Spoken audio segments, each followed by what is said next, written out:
Hey everybody, welcome back to another video here on the 67 Stang channel. So in this one we're going to be starting the install of the new EFI. And to do that we're going to begin with the fuel system. So I've got a new fuel pump that we'll talk about here in a minute. We're going to install in the tank, and I'll let y'all know how we're going to do that, and then we'll get things going. So yeah, let's go get started, why don't we?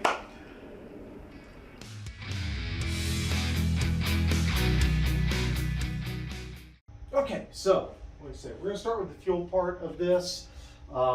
That means putting in the new Holley, let's see here, what was the,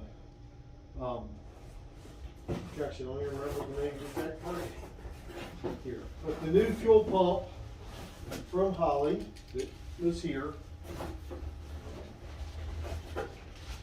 I may remember this from where I did the parts video. Parts out here. So this is, so you've got it, it's the 12-305 combination. It's an in-tank fuel pump and sending unit. So the nice thing with this one is it has a built-in pressure regulator that allows us to not have to run a return line. So with this, you can use your original style tank. So you don't have to get a separate tank or modify it. So that's why I went with this one. A lot of good reviews on it. Seems to work well. It basically goes in place of the original sending unit in the tank. So we're going to do that. Now, to talk a little bit more about the fuel system on here. Now, a lot of videos I've seen go through and replace all the original 5/16 fuel lines with 3/8, which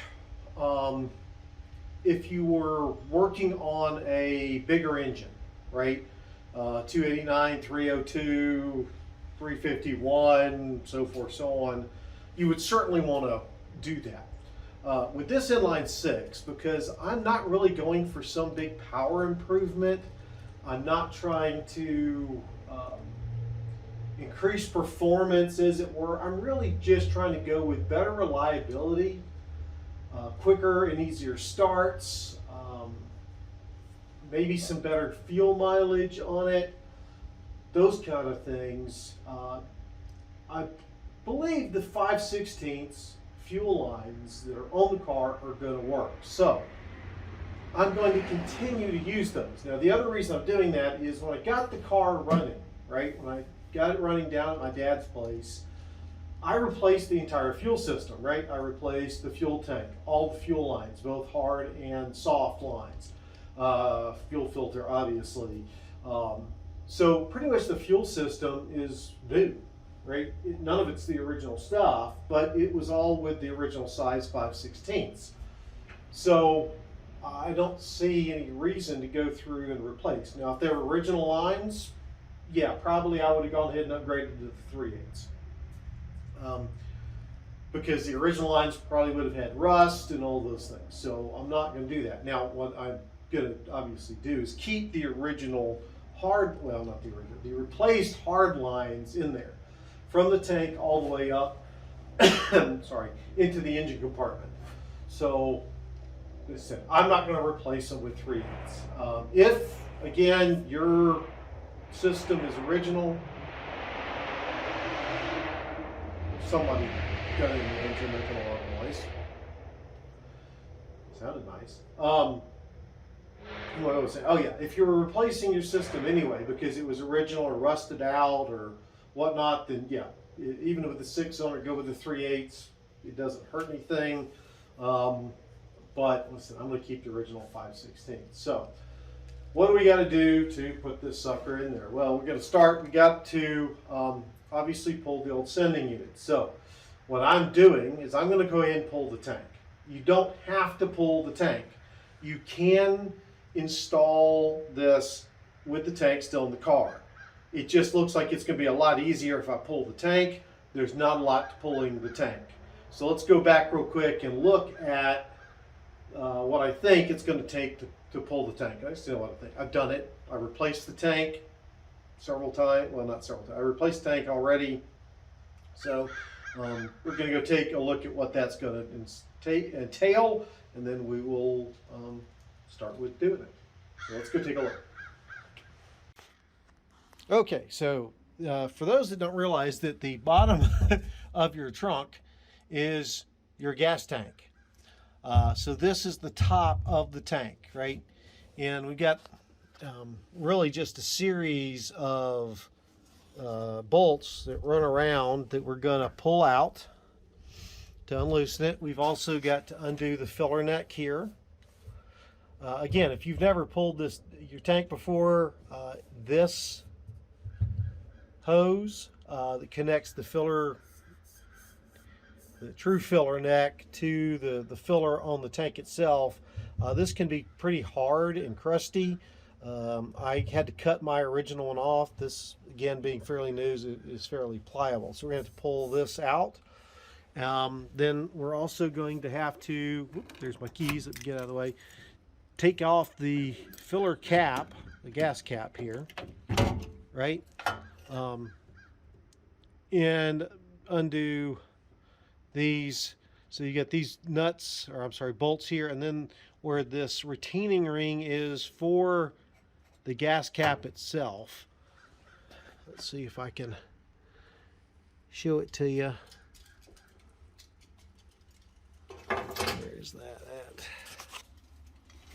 Let's see if we can see that. Yeah, you'll see that nut back there, right in there. Hopefully you can see that back there. You've got to undo that too to pull that out. Not a big deal. This is all fairly straightforward and easy. Of course, the other thing we've got to do is get under the car here.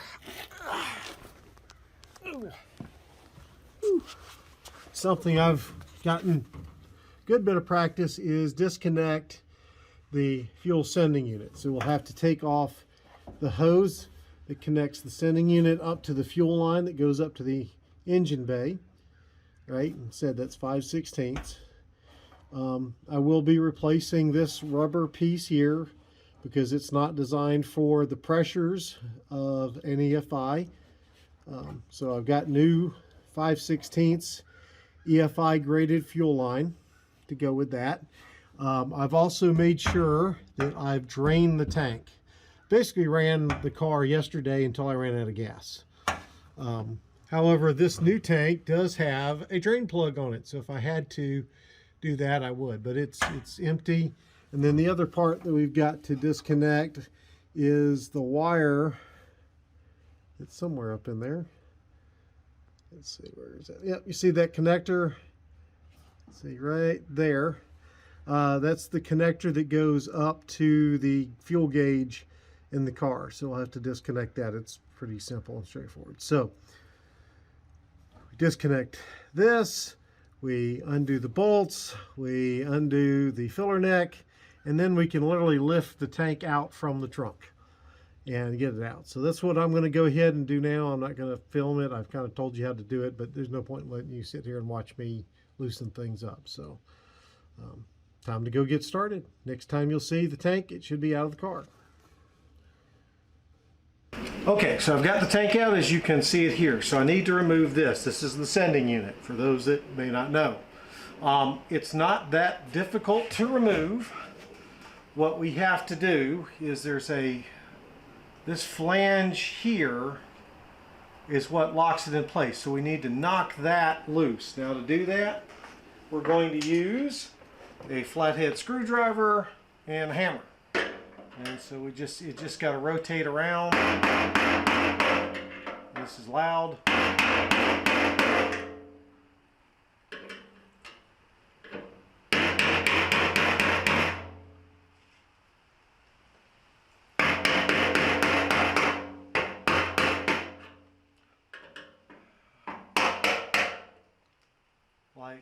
Almost like so.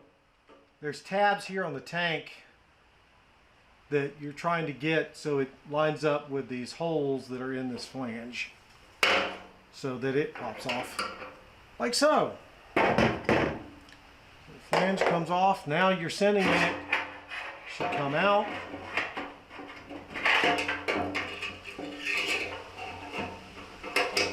And thus there is the sending unit. So this, for those that haven't seen a sending unit, this is the intake or the sock where fuel comes in, that goes up out here and up to the front. This is the float that goes in the tank and measures your fuel level. Right, as the gas level drops, this will go down and send the signal via the wire you see here back to your gauge, which is connected to this piece here. So here we go. So that's as easy as that is. And then there is a little round gasket that goes, you know, it's obviously going to be sealing that in there. It goes in that little ridge there.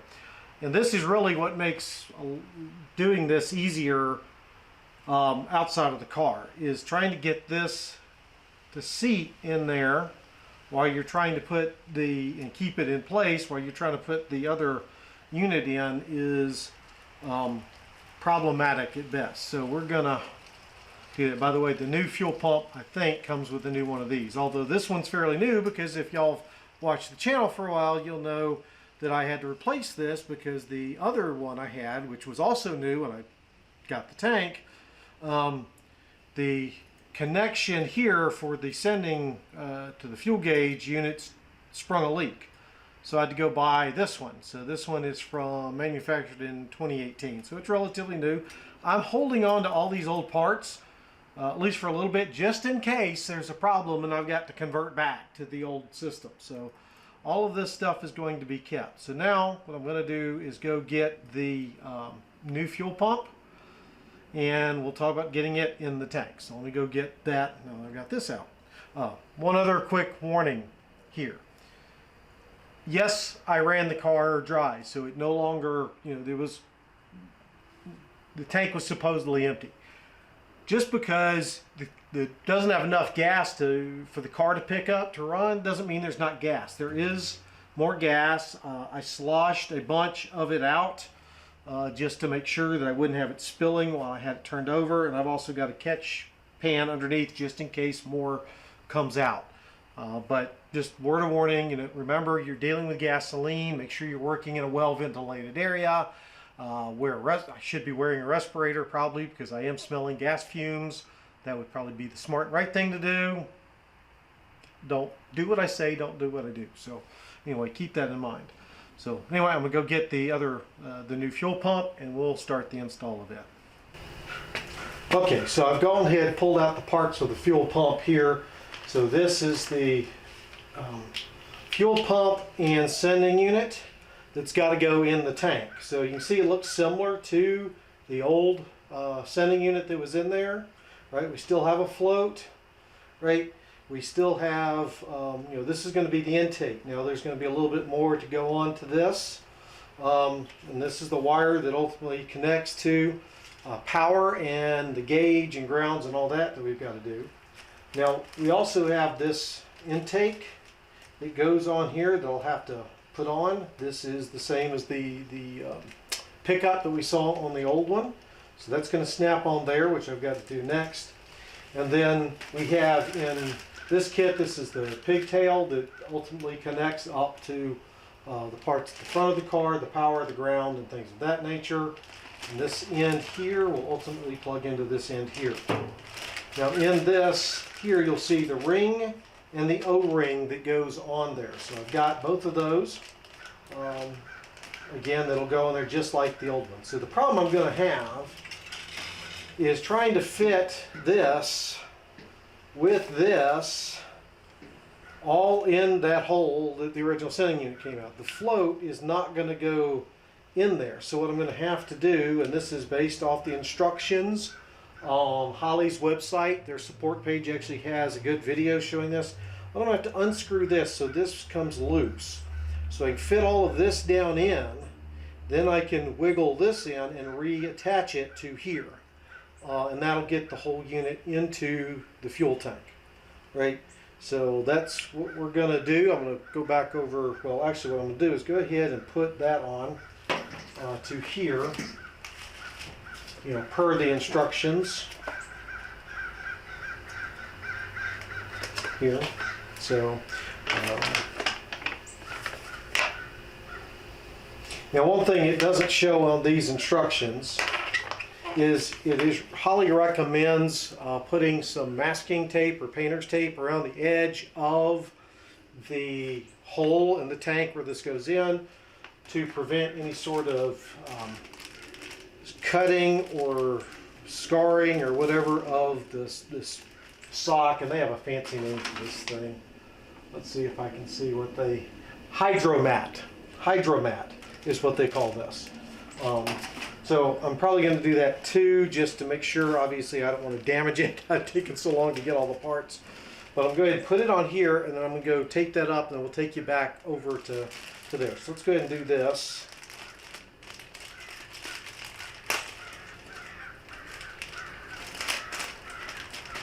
Pull this out. Pull the little blue pluggy out. And then take this. Shove that. While I'm doing this, one thing I will note is that this comes with different floats. So it comes with 2 extra floats. So if you want to use the 22 gallon, I think it's 22 gallon tank, or other size tanks that are available, you can switch these floats out. This is for the stock 16 gallon tank, which is what I'm using. So now this goes on. You can see there's an alignment kind of tab, nipple, whatever you call it, up here, post, and this, and then you can see this matches up here. There's the hole for that alignment, and then that goes on there. So there's no way to easily put this on wrong. You know, just to press this on here, it's supposed to click.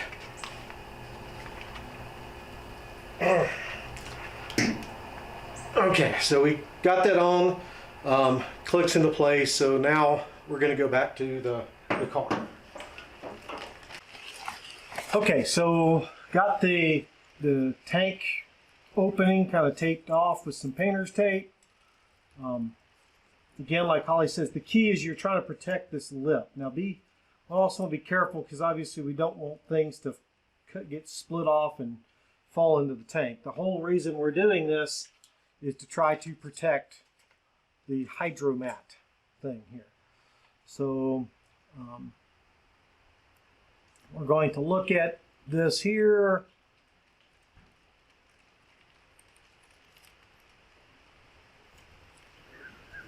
And based on what we're seeing, okay, so according to the pictures, we try to, and the key is we don't want to bend this up too much to get it into the tank. It looks like it's got to go in at something like that. Okay. So we're going to slide that in. Now, at this point, because that's in there, I'm going to go ahead and take off the tape and get that out of the way. Off. Okay. Fingers. Okie doke. Now, again, continuing to follow directions and what I remember in the thing. This is where we take off the float and get it wiggled in there. So again, I'm just gonna take these 2 Phillips head screws, which are, there we go, here, here,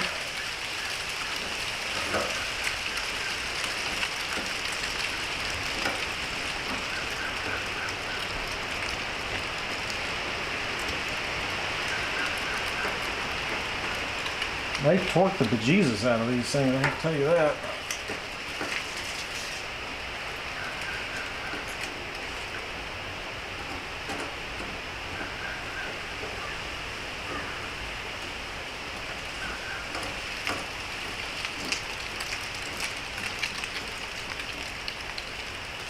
Again, just a 4-fit screwdriver.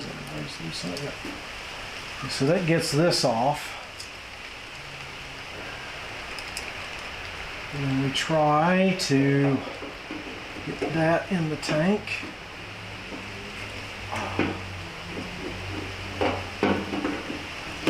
Everything else now. Put that in there. We should be able to reattach. Here.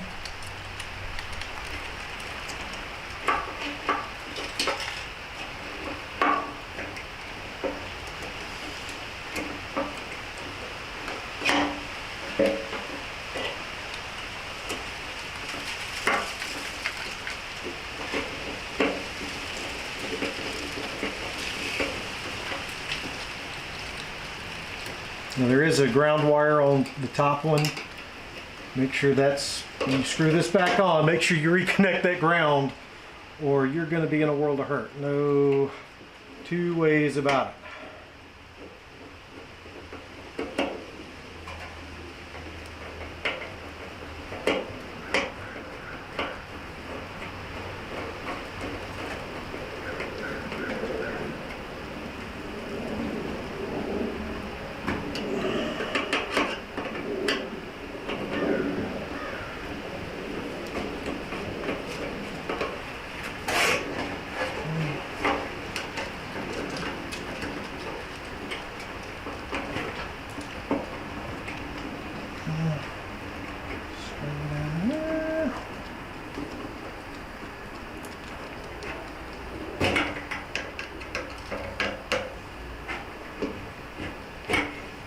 Okay, now the instructions, I think actually, yeah, they tell you in figure 12, which is this one right here, to torque those screws down to 23 foot-pounds, I'm sorry, inch-pounds, not foot-pounds, inch-pounds, plus or minus 3 inch-pounds in there. I don't have a inch-pound torque wrench or screwdriver, so those just got as many ooga doogas as I could put on it. Okay, so let's make sure, just double check, see if I can get any more on that. I said they were pretty darn tight. So, okay, so now with all of that in there, I need to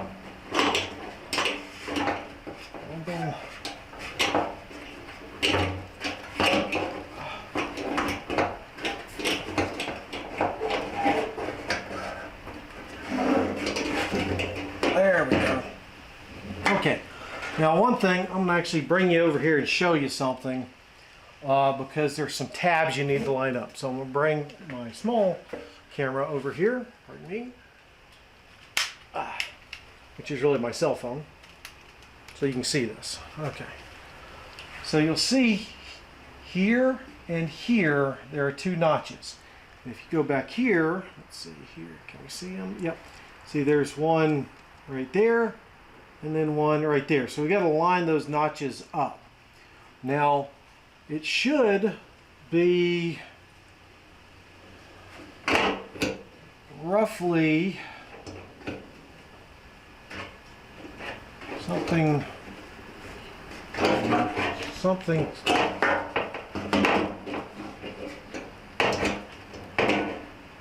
I think about this. Anyway, let me look at the pictures and I'll figure out how to align this.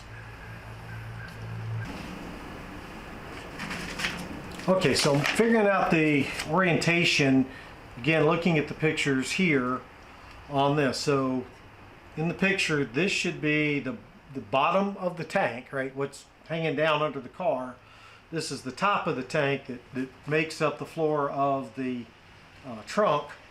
So based on this, the wires should be up here and the fuel pickup should be, or outlet should be down here. So this should be basically the way it's supposed to be aligned.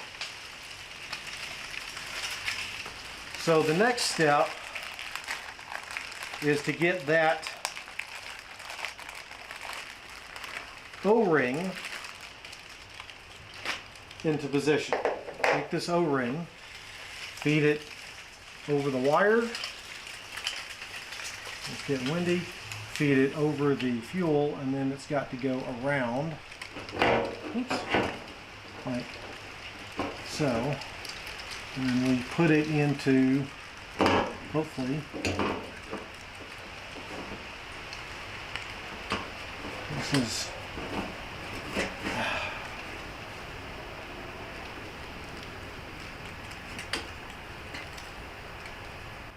slot on it. Here, this.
Okay, that was a fun thing, getting that on there. So got it on, got the ring, trying to fight with that. Maybe there's a better way to do that somebody knows. So now I just got to tighten this ring. There's these raised areas that slide under these clips on the tank itself. So just like we did before, we used the hammer to get the old one out.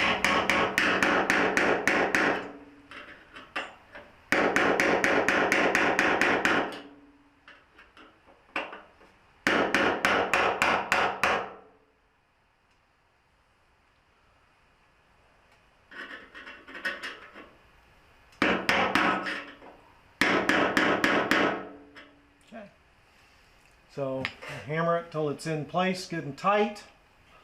The next thing we do is check for some leaks and see if there are any there. So you can do that by just pouring a little bit of gas. Don't want to put any oil in there, but you know, any old gas you might have, slosh it around and see if any of it comes leaking out. Kind of tip your tank up there to see if it does it. So I'm probably going to pour a little gas in the mine, and then we'll get ready to put the tank back in the car.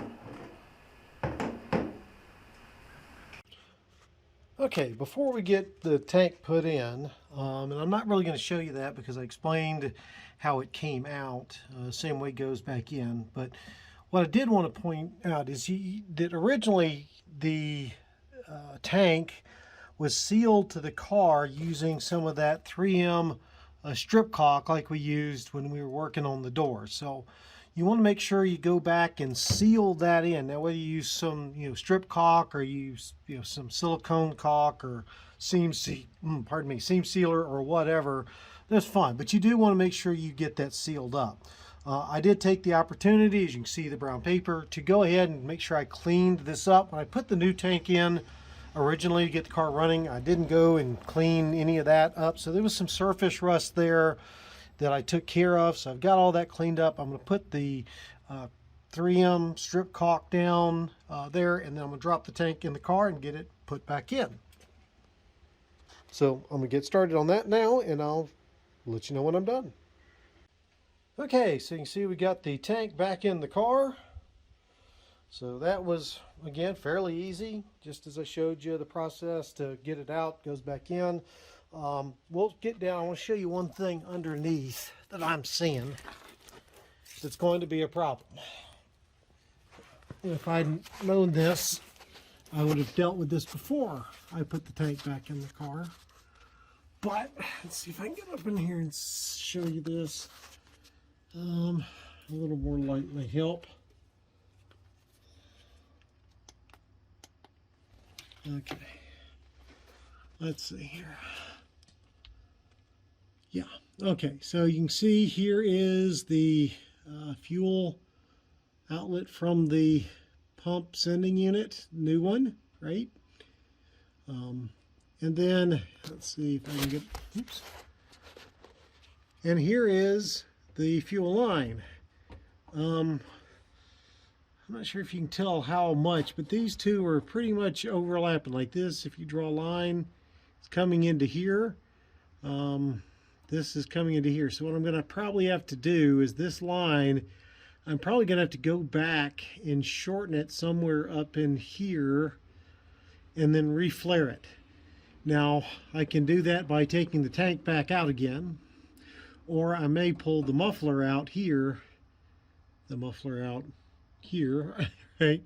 And do that, because the muffler is only, it's not welded in, it's clamped in, so it's not too hard to pull out. I don't know which one I'll do.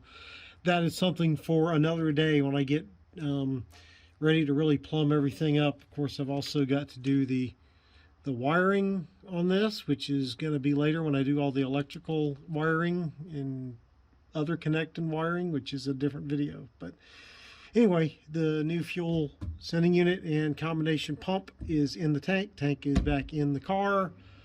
I have a little gas in there, about gallon and a half, 2 gallons. And you can see it's not leaking at all. So I did a leak test just to make sure, because you saw the problems I was having getting that ring in there. So with that, it's in the car now, right? So we've got the fuel pump in with the sender unit all in there. We've now identified an issue we're going to have to resolve when we get ready to install the other components of the EFI. So in the next video, I'll be putting on the main EFI unit and probably working on the wiring for it and the fuel pump. We'll also try to deal with that issue on the fuel line back there and get that taken care of. So step 1 is now complete. We have it done. Still many more steps to go. I will say this, doing that, time-wise, if I hadn't been filming plus doing the cleanup around the tank, and all that, I probably could have gotten that done in an hour, 2 hours at most. It's really not that complicated to do, but the filming and the telling y'all about stuff and all that obviously had some time. But if you're just sitting there trying to knock it out, it doesn't take too long to do that swap. So with that, guys, I appreciate your time. Hope you've enjoyed the video. Hope it proves helpful if you're considering doing a similar swap on your classic car. I suddenly can't think what I was going to say. Oh, yeah. Please, if you liked it, give it a thumbs up. If you didn't, thumbs down. If you have any questions, comments, leave them down below in the comment section. All of that helps drive some more traffic to the channel. And again, don't forget our merch store. So if you'd like a t-shirt, mug, sweatshirt, we got several options there to choose from. So with that, guys, look forward to seeing y'all in the next video. Thanks.